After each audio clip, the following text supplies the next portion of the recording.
Well, I found George Marsden's book, The Outrageous Idea of Christian Scholarship, to be quite interesting.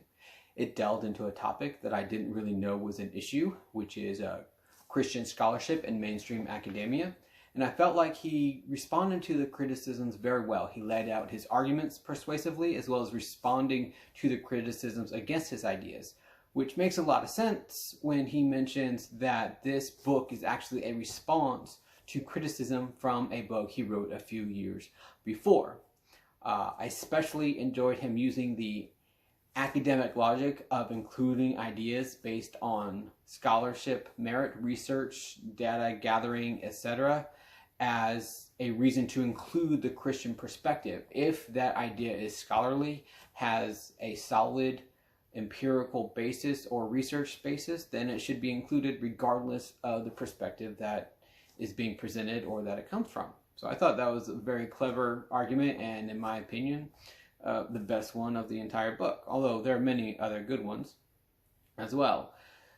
He also discusses presuppositions that some people start out with the idea of there is no God, there is no creator. All that is what it is, and that's all it's going to be.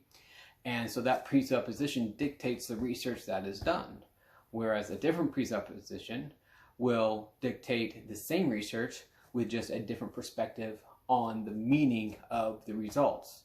So he makes a very good case as well for Christian perspective not negating solid scientific inquiry or intellectual reasoning on any given topic. It's just a difference of interpretation. So when I was thinking about this, I decided to look up some book reviews as well as try to find some other sources that cited his work to see what other people had to say about it and how they included it. A lot of the book reviews were from religious journals, which is not surprising, a little bit disappointing though. I was kind of hoping that there would be some more academic reviews that would be quote-unquote unbiased or more secular in nature, and there were a few, but not many.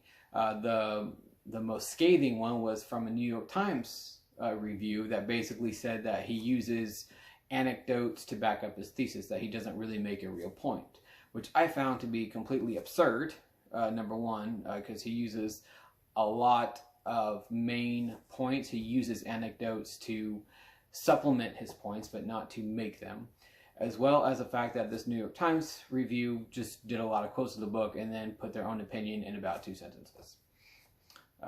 So the more religious views were very positive, very welcoming of Marsden's ideas, which isn't too surprising. But another interesting aspect of his book is how it's being used.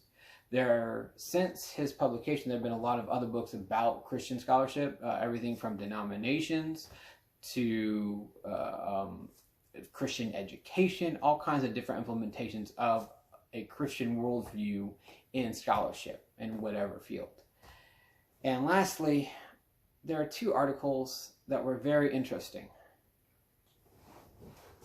One was a finance article, an accounting related to church finance, and cites his article as a means of using the Christian perspective in other fields.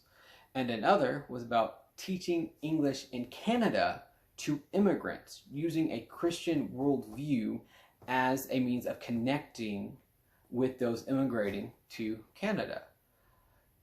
So that proves there's a lot of application for Marsden's perspective. I was very surprised at the issue again, but I found his arguments to be very illuminating and at some points a little bit humorous, actually.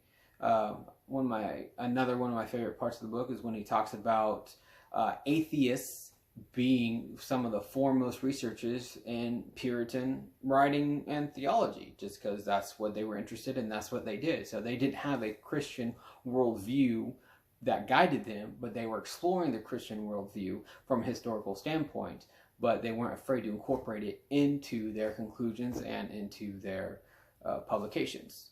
So overall, it was a very good read, something I would highly recommend to anyone and everyone, regardless of religious persuasions, political affiliations, etc. So thank you for taking the time to listen to me. Good night, and God bless.